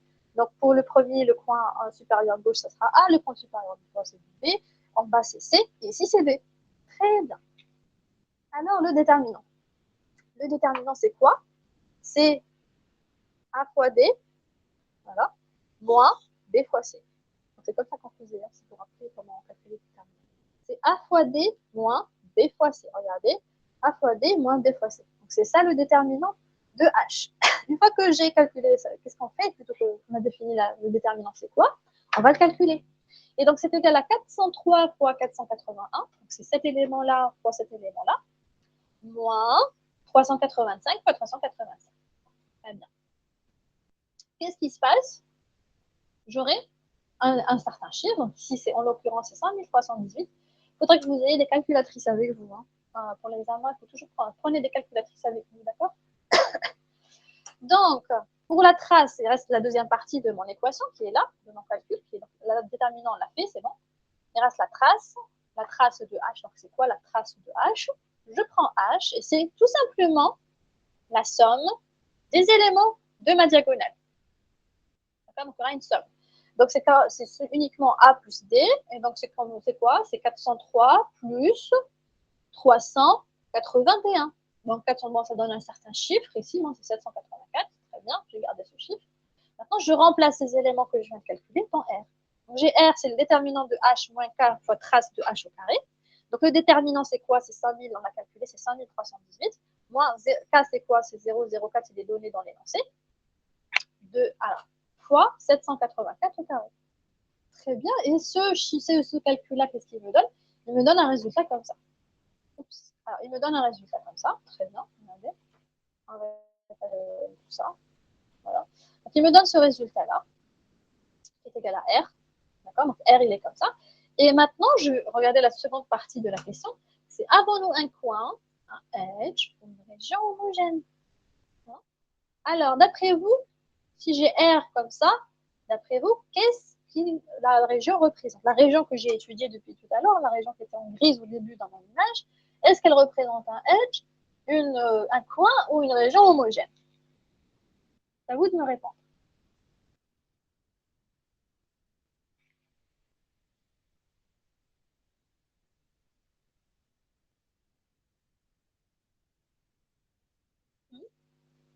Qu'est-ce qu'on a dit tout à l'heure par rapport à R? On a dit que si R est positif, selon si R est positif, très grand, sinon si R est négatif, est très grand, sinon si R est très petit, on aura une certaine interprétation des valeurs des lambda.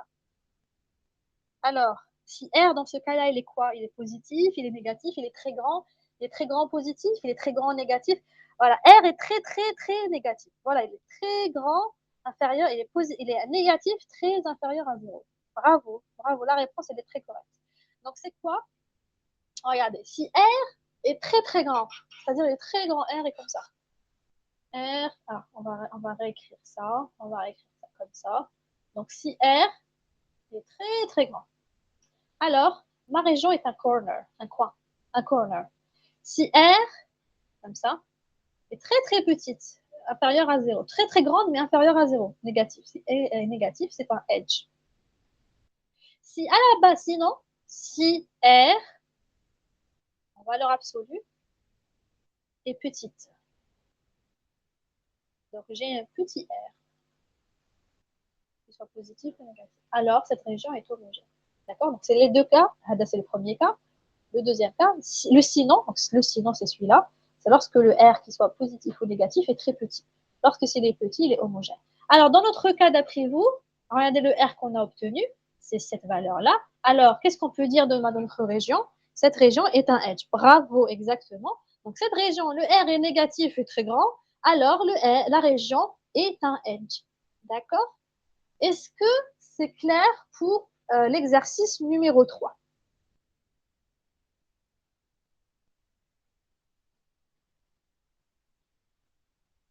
Oui.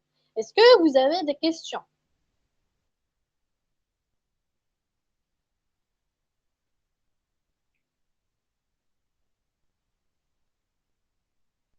Quand on dit petit, on peut en considérer le maximum. Ah, je vais essayer de relire la question.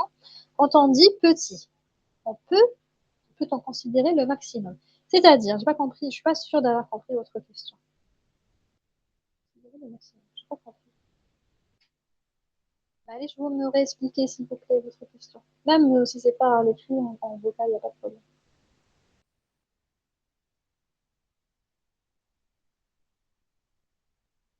Peut-on considérer le maximum? Par exemple, très grand, on a obtenu un très grand nombre. D'accord? Oui. Très grand, on a obtenu un très grand nombre. Oui.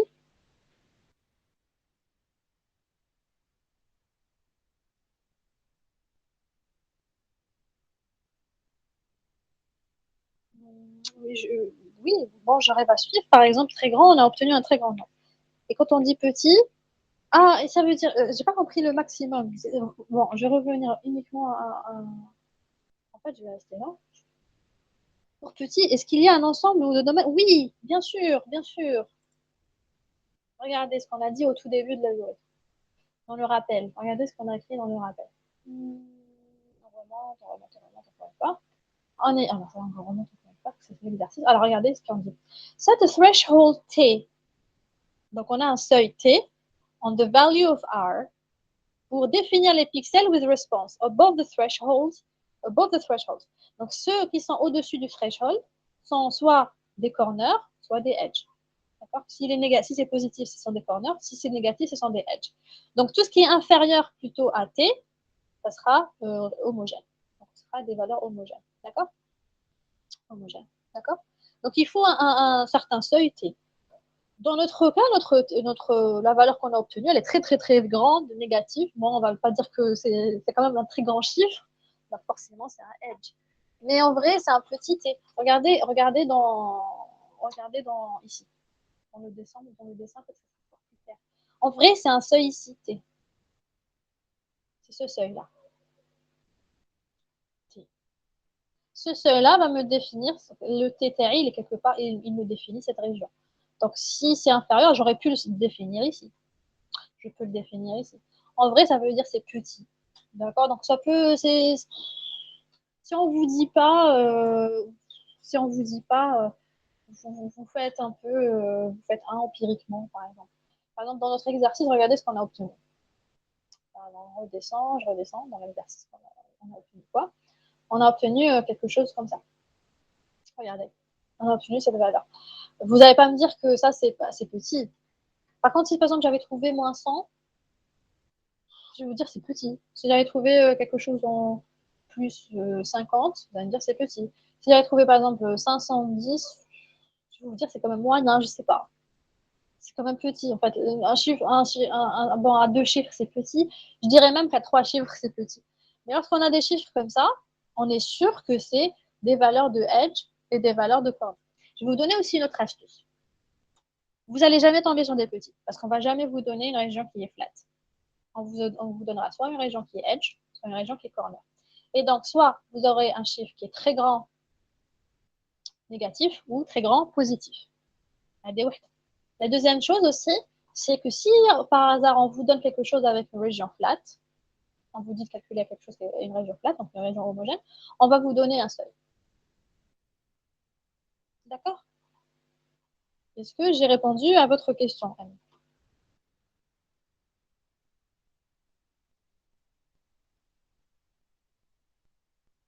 Est-ce que j'ai répondu à votre question? Oui, très bien. Alors, est-ce qu'il y a d'autres questions par rapport à l'exercice? Je vais refaire une petite synthèse de ce qu'on a fait. Alors, on a vu d'abord l'algorithme de Harris, classique, comment on l'applique. Et dans cet exercice-là, on a fait quelques variantes. C'est qu'on a, par exemple, appliqué les gradients à l'aide d'un filtre +1, -1. On n'a pas appliqué le filtre de Sobel. Dans le calcul de la réponse, on n'a pas appliqué avant l'étape qui était avant, qui était le calcul du gaussien. Donc, selon l'exercice, vous allez adapter l'algorithme de Harris. Si on ne vous dit pas, on vous spécifie pas, comme dans ce cas-là où on vous a dit comment calculer les gradients, comment calculer la réponse R, vous appliquez l'algorithme de base, donc celui qui est vu en cours. D'accord? Donc, celui où on applique Sobel, et après celui où on applique les étapes jusqu'à ce qu'on applique le gaussien, etc. Alors que là, on vous a spécifié comment faire les calculs, donc vous respectez les calculs de l'exercice, d'accord? Est-ce que vous avez compris cette nuance et comment qu'il existe des variantes et qu'on peut appliquer Harris avec des variantes de celui-ci? L'important, c'est que ce qui est important, c'est le calcul des I de X, donc des paramètres qui composent ma variante de H, donc ma matrice de H. Donc ma matrice de H, comment la calculer? C'est l'élément le plus important. Donc, peu importe comment on obtient nos gradients, que ce soit avec Sobel ou avec un autre filtre, ce qui est important, c'est que c'est le calcul de ma matrice H qui est important et le calcul de ma réponse R qui est très important. Donc, si vous arrivez à faire le calcul de H et le calcul de R, vous avez compris, je pense, l'algorithme de Harris. D'accord? Donc, ça, c'est pour la synthèse. Est-ce qu'il y a quelqu'un d'autre qui a une question? Est-ce que vous avez des questions par rapport à cet exercice? Ou bien peut-être même un autre exercice de la série, c'est pas grave. Si vous avez des questions, je vous écoute. Non, c'est clair, super. Très bien, alors si on a fini avec cet exercice-là, donc super, qu'est-ce qu'on fait bon, je vous enverrai le corrigé, donc je vais vous envoyer le corrigé de cette série à votre délégué qui vous la partagera, donc j'éteins ici. Et je reviens au cours, d'accord? Donc le cours, on revient au cours. Ça sera pas les actions. Il restait des points hier qu'on a vus et qu'on n'a pas terminé. Qu'est-ce que c'était quoi? Donc on a vu les gradients, on a fait en exercice. Donc on a fait en TD les gradients comme ça, avec F2 et la première dérivée. Donc ça, on l'a fait. Puis on a vu le Laplacien. Le gradient, on a su comment on calcule la magnitude d'un gradient, c'est ce qu'on a vu. Puis on sait comment calculer l'orientation du gradient. Et on a appliqué ça dans l'exercice numéro 1 pour l'image. Puis on a une variante, c'est le calcul de la seconde dérivée. Donc c'est quoi? C'est à l'aide du Laplacien. Laplacien, on a appris que c'est quoi? C'est la somme des dérivées secondes sur les deux axes x et y. D'accord? Donc ça, c'est pour le premier. Il y en a ici, regardez, c'est la somme des dérivées secondes sur l'axe de x et l'axe de y. Très bien, donc on a fait ça et on a fait une application et on a fait l'équivalent. Donc on a calculé le filtre gaussien qui est une convolution, filtre de convolution, et on a appliqué ça en exercice qui était dans l'exercice numéro 2. Donc ça, c'est pour le calcul des edges. Ces deux exercices, c'est pour le calcul des edges, qui est donc une application directe de ce qu'il y a dans le cours. Dans le cours, qu'est-ce que vous avez aussi étudié? Vous avez étudié un cas qui est difficile, c'est quoi? C'est parce que le signal de base, donc mon image de base, elle est très, très, très bruitée. Et dans ce cas-là, les gradients, que ce soit dans la première dérivée ou la seconde dérivée, c'est pas suffisant. Et donc, qu'est-ce qu'on peut faire? On peut combiner une gaussienne avec un gradient. Très bien. Alors, soit, dans ce cas-là, qu'est-ce qu'on fait? J'ai une image f, f de x, je lui applique le filtre gaussien, et une fois que je l'ai filtré, qu'est-ce que je fais? Je fais le gradient de celle-ci, et j'ai un pic qui me représente mon edge, le edge de mon image. On peut faire plus simple. J'ai mon image f de x, donc mon signal f de x, je fais le gradient de ma gaussienne. Donc, je fais la dérivée de ma gaussienne. J'ai un deuxième signal ici, delta de taux, donc n de taux, donc c'est mon gradient. C'est le gradient de ma gaussienne, de mon filtre gaussien. Et je fais convoluer ce nouveau filtre qui est ici, mon filtre gaussien ici, sur mon image. Qu'est-ce que j'obtiens? j'obtiens une image filtrée avec le gradient. Donc, qu'est-ce que j'obtiens ici? J'obtiens tout simplement le edge de mon image. Et regardez, donc ça, c'était le premier calcul. C'était, je fais convoluer mon image avec le gaussien, et à partir de cette convolution, donc le résultat de cette convolution, je fais une dérivée. Et on voit que c'est la même chose que si je fais la dérivée de ma gaussienne fois mon image. Ça, on l'a vu. Donc ça, c'est pour le gradient en utilisant un delta. Donc quand j'ai ce D à l'envers, ici, c'est la dérivée première. Donc c'est le gradient, tout simplement. On peut faire la même chose avec la dérivée seconde. Donc voici l'exemple, ça c'est la première dérivée, g' de x. G2' de x, c'est la seconde dérivée. Donc je peux faire la même chose. Regardez, je fais quoi? J'ai mon signal f de x. J'ai la dérivée seconde. La dérivée seconde, ça c'est la dérivée seconde de mon gaussien, qui me donne quelque chose comme ça. Et je fais convoluer cette dérivée seconde de ma gaussienne fois mon image, et j'obtiendrai quelque chose. Et comme on est dans le cas du Laplacien, parce que la dérivée seconde c'est le Laplacien, comment on retrouve le edge? C'est pas un pic, mais c'est un zero crossing. C'est un passage du positif au négatif ou à l'inverse du négatif au positif. Attention, faut faire attention. Parce qu'on est dans le gradient, c'est-à-dire une dérivée première, donc le f' de x, donc une dérivée première, donc un gradient, un edge est représenté par un pic. Dans le Laplacien, qui est une dérivée seconde, le edge, il est représenté par quoi? Par un zero crossing. C'est quoi un zero crossing? C'est le passage du positif vers le négatif, donc il passe par 0, ou à l'inverse du négatif vers le positif. D'accord? Donc il y a un passage par 0. C'est ça ce qu'on appelle zero crossing. Crossing, c'est pour passage. Ce passage du 0. C'est-à-dire qu'on passe d'un environnement positif à négatif, et à l'inverse, négatif dans positif. Comme on l'a vu hier dans l'exercice. Et donc, qu'est-ce que ça veut dire? Ça veut dire que la dérivée seconde, le Laplacien, donc de mon image convoluée avec une gaussienne filtrée, donc une image filtrée, c'est la même chose que si j'applique le Laplacien sur mon filtre gaussien et que je fais convoluer à mon image. C'est la même chose qu'on a vu avec donc cette technique où on utilise le gaussien. Elle marche pour les gradients et elle marche aussi avec le Laplacien. D'accord? Donc elle marche avec la dérivée première et avec la seconde dérivée. Très bien. Donc ça c'est pour toujours la détection des edges. Il y a aussi le filtre Cani qui est excellent. Et en fait, le filtre Cani, il a quelque chose d'assez malin. C'est que depuis tout à l'heure, quand on cherche les gradients, on les cherche directement sur les pixels. Ça veut dire que j'ai mon signal et les gradients, c'est directement le changement d'intensité de mes pixels. Ça, c'est très bien, hein, on arrive à calculer les gradients. Le problème, c'est que quand on a du bruit, c'est affecté, ça affecte le bruit. Donc, il y avait une solution, c'était d'utiliser du gaussien, donc c'est très bien. Mais il y a mieux. Tout simplement, il y a mieux, quelque chose de beaucoup, beaucoup mieux que ça, qui est excellent. Et ça s'appelle le filtre Cani. Et donc, le filtre Cani, il fonctionne comment? J'ai une image, F, d'accord? Qu'est-ce que je lui applique? Je lui applique le filtre gaussien. Qu'est-ce que ça veut dire? J'applique le filtre gaussien à une image. Je l'ai filtré. J'ai éliminé le bruit. Vous vous rappelez dans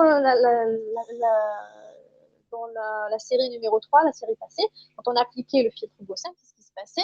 On avait des éléments, des éléments de quelques pixels qui s'effacent. On a on efface donc le bruit. Qu'est-ce qu'on disait de ce filtre? C'est un filtre de smoothing. Donc, il lisse l'image. Donc, toutes les perturbations qui sont à l'intérieur de l'image, les petits changements d'intensité des pixels, sont éliminés grâce au filtre gaussien. Donc, qu'est-ce que fait Cani? Je prends une image, je lui applique le filtre gaussien. Donc, j'ai filtré mon image, une image un peu plus lisse. Et après, qu'est-ce que je fais? Je calcule tout simplement des gradients. Je calcule des gradients. Très bien, je calcule des gradients. Et dans le filtre Cani, il utilise le filtre de Sobel, celui qu'on vient de voir avec Harris, celui qu'on a vu tout à l'heure plutôt dans le rappel du cours avec le filtre de Harris. D'accord? Une fois qu'on applique le filtre de Sobel, il me donne deux gradients. Un sur l'axe horizontal et un sur l'axe vertical. Très bien, parce qu'il y a un filtre Sobel vertical et un filtre Sobel horizontal. Une fois que j'ai ces deux gradients, donc les gradients verticaux et les gradients horizontaux, qu'est-ce que je fais? L'algorithme de Cani me dit quoi? Je calcule pour chacun de ces pixels la magnitude. La magnitude, on l'a vu au début du chapitre, c'est quoi? C'est la magnitude, elle se calcule à partir de quoi? Elle se calcule à partir des gradients horizontaux et des gradients verticaux.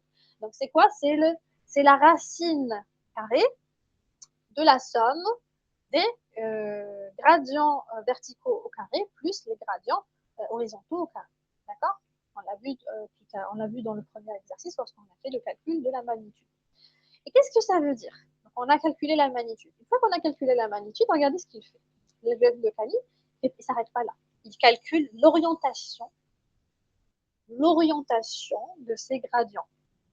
Qu'est-ce que ça veut dire? Ça veut dire qu'on a fait, on a vu aussi hier dans l'exercice numéro 1, comment calculer l'orientation des gradients. Donc, on utilise quoi pour calculer l'orientation des gradients? On a besoin des gradients de x sur x, des gradients sur y et de leur magnitude. Comment on peut retrouver les θ? L'orientation, c'est quoi? C'est un angle θ. Et ce θ, on le retrouve en utilisant directement soit la fonction arctangente. Et si on n'a pas la fonction arctangente, on utilise le cercle trigonométrique. Très bien. Alors, regardez, le génie du filtre de Kali, c'est quoi? Le filtre de Kali, qu'est-ce qu'il fait? Une fois qu'il a calculé son orientation, donc à chaque gradient, à chaque edge, donc il y a un edge, pour chaque edge, il calcule une orientation du gradient. J'ai un angle, donc j'ai un vecteur qui a un certain angle et une certaine magnitude. Pour chacun de ces vecteurs, je lui applique le Laplace. Regardez, il s'est représenté ici. Donc le vecteur en vert, c'est quoi? Il est d'une certaine orientation. Ici, par exemple, c'est 45 degrés. Il pointe à 45 degrés. Il a une certaine magnitude de, je ne sais pas, 4, 5 pixels, je ne sais pas, comme ça. Il a une certaine magnitude ici de 4 ou 5. Et une certaine orientation. Donc ce vecteur-là, on lui applique à lui le filtre Laplace. Qu'est-ce que ça veut dire? C'est juste ce pixel ici, et j'applique le filtre Laplace. Qu'est-ce que ça veut dire? Pour chaque vecteur, j'applique le Laplacien. Ça veut dire je cherche dans ce vecteur s'il y a un changement, un zero crossing. Et en vrai, chaque pixel qui est dans ce vecteur, il va me représenter si en vrai c'est un edge ou pas. C'est ça le génie de filtre de Kali, c'est qu'on applique le Laplacien sur les pixels qui sont dans ces vecteurs, là où il y a des edges, et on applique un Laplacien à ces vecteurs-là. Donc on applique une autre dérivée. On applique le Laplacien sur ces dérivés qui sont là. Et donc là où il y a un zero crossing, forcément c'est un edge. Donc on a filtré, donc quand on calcule dans la première, ce qu'on fait, on calcule des gradients avec Sobel. Donc les gradients, c'est quoi? C'est un filtre, c'est un élément c'est la première dérivée, tout simplement, d'accord? Quand on dit gradient, ça veut dire première dérivée. Et donc à cette première dérivée, on peut extraire la magnitude et l'orientation de ces gradients. Très bien. Et ces gradients-là, donc à ces gradients qui sont potentiellement des edges, pas tous, mais certains sont des edges et certains non, et ben on leur applique le Laplacien. On leur applique une autre fois une dérivée seconde. C'est comme si au final, on avait fait 3 fois la dérivée. On a fait une dérivée première pour le Sobel. On a appliqué le Laplacien au Sobel. J'ai encore appliqué 2 dérivées. C'est comme si j'avais rajouté une autre dérivée. Et en fait, le fait de faire ça, on est sûr de filtrer au maximum et de sélectionner uniquement les edges qui sont significatifs, qui sont pertinents, qui sont parmi tous les gradients qui existent. On est sûr de retrouver uniquement les edges, donc les bords qui sont pertinents, qui sont fort pertinents dans mon image. Et le seul paramètre, je pense qu'il y a 2 paramètres, mais il me semble, mais ici, je pense que le paramètre le plus important, c'est le sigma. Et donc, le sigma, c'est la valeur ça dépendra de ma gaussienne. C'est ma gaussienne. C'est par rapport à mon filtre gaussien. Selon comment j'applique mon filtre gaussien, on aura des résultats plus ou moins efficaces. C'est-à-dire que si le filtre gaussien, n'oubliez pas, il élimine les pixels, il va réduire le bruit, il va lisser le signal. Donc, selon le degré de mon lissage, on aura plus ou moins de bords retrouvés. Et même si on a regardé par exemple sigma égale à 1, même malgré ça, on a des bords qui sont bien très significatifs. Si par exemple je vous demandais à un enfant, je voyais ici ces bords-là, et vous dites à un enfant qu'est-ce qu'il y a ici, il va vous dire il y a une femme qui porte un chapeau en face d'un objet. Même si on ne connaît pas c'est quoi l'objet. C'est pareil avec sigma égale à 2, pareil avec sigma égale à 3, où on perd beaucoup d'informations, mais ça reste aussi assez reconnaissable. Et ça, c'est excellent. Donc, c'est ça le génie du filtre gaussien, du filtre Kani-Pop. D'accord. Donc, on a vu pour le corner détection avec Harris. Et c'est fini pour le chapitre numéro 4, et la série numéro 4. Donc, je vous pose encore une fois, une dernière fois, est-ce que vous avez des questions par rapport à, à ce qu'on a fait aujourd'hui. Oui, hier, comme je me souhaitais. Oui, non, je vais voir Non, madame, une petite question. Juste, madame, une dernière chose à propos de la edge detection. En fait, dernièrement, il nous a parlé d'une autre méthode. Bon, il n'a pas mentionné les slides, mais c'était par rapport à faire, par exemple, appliquer un Gaussian sur l'image et appliquer une autre avec un autre sigma, et puis faire la soustraction entre les deux. Ça va nous donner le contour de l'image. Ouais, c'est la différence de Gaussian. Exactement, voilà. C'est la différence de Gaussian. Quand on a la différence de Gaussian, c'est quelque chose de très très puissant. Hein. C'est pas seulement pour les edges, mais on peut faire beaucoup beaucoup de choses avec la différence de Gaussian. Beaucoup de choses. Pas que Ouais. ça. Mais We have the self descriptor. ouais, c'est un outil très puissant. La différence de Gaussian, c'est ça, j'applique le Gaussian dans mon image, et puis j'applique un autre filtre Gaussian dans la même image. Et les images en sortie de ma Gaussian 1 et de ma Gaussian 2 vont me donner certaines informations. D'accord. Parce qu'il y aura certaines informations qui seront filtrées. Donc, les deux signaux ne seront plus les mêmes. Mais la différence qu'il y avait entre les deux signaux me permet de faire certaines informations. Et selon l'application que je souhaite faire, je peux, bon, M. Larabi vous a mentionné les edges. Il y a d'autres, par exemple, pour estimer la profondeur. On peut estimer même la profondeur de l'image avec ça. C'est un outil puissant. C'est un outil très, très important. Mais j'en doute pas. Le fait qu'il vous l'a mentionné dans le cours, vous apprenez. Je suis sûre énormément avec M. Arabi. Je vous envie un peu. Bon. Est-ce que c'est clair ce que j'ai répondu? Je sais pas si c'était une question, c'est pas une question, okay, mais est-ce que c'est clair? Non, c'était pas une question, c'était juste pour donner l'info. Ok, très bien. C'est très bien, non? Madame, vous pouvez nous donner des ressources concernant Swift, je pense que ça sera le sujet de la 5e série de TD. Hein, il me semble. Je n'ai pas encore reçu, mais je pense que ce sera le sujet de la 5e série. On va le faire, je pense. Sinon, on va le faire après. Hein. J'ai pas encore le cours. Après, quand on va le faire, on va le faire. Il reste un TD de toute façon. Ça sera le lundi prochain, on va le faire. Je pense que ça sera le sujet du TD. Je suis pas sûre. Hein. Si c'est le cas, tant mieux. Si c'est pas le cas, on va faire nous-mêmes un TD avec un exercice.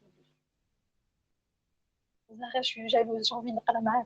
Je vais me faufiler avec vous. D'accord. Donc, je vous ai mis dans le chat le lien pour la liste des présences. D'accord. La liste des présences. Donc, vous la remplissez. N'oubliez pas de remplir la liste des présences. Et voilà, on est arrivé à la fin de la séance. Donc, je vous dis bonne soirée. Et à prière. J'espère bien, j'espère bien. Ah oui, c'est vrai, franchement. Hein. Merci, ça me touche beaucoup. En vrai, ça m'encourage parce que des fois, je me dis, est-ce que je sais pas, est-ce que ça passe le message, est-ce que c'est clair, est-ce que je sais pas. Donc, j'essaie de faire mon maximum, mais quand je vois votre retour, ça m'encourage davantage. Merci, je vous remercie. Même j'ai la chance, vous êtes une très bonne section. J'ai beaucoup de chance aussi de vous avoir comme étudiant. Je suis très, très contente de vous. Donc voilà. Donc, je vais voir peut-être Inch'Allah, peut-être. Moi, j'ai fait un choix. J'ai demandé à ce qu'on me donne machine learning parce que je maîtrise bien le machine learning. J'ai bien fait. C'est une partie de ma thèse. Donc, peut-être que je vais vous enseigner ça. Sinon, on verra. Si on me le donne. Sinon, voilà. En fait. Inch'Allah. Peut-être que je vais l'enseigner avec M. Larabi. J'aimerais bien aussi travailler avec M. Larabi. Dis-moi demain, je veux bien. Voilà. Inch'Allah, Inch'Allah. Et Inch'Allah, ça sera en présentiel cette fois.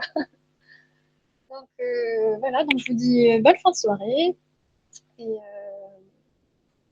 à lundi prochain, Inch'Allah. D'accord. On fait comme ça. Inch'Allah. Merci beaucoup, madame. Au revoir. Au revoir. Bonne soirée.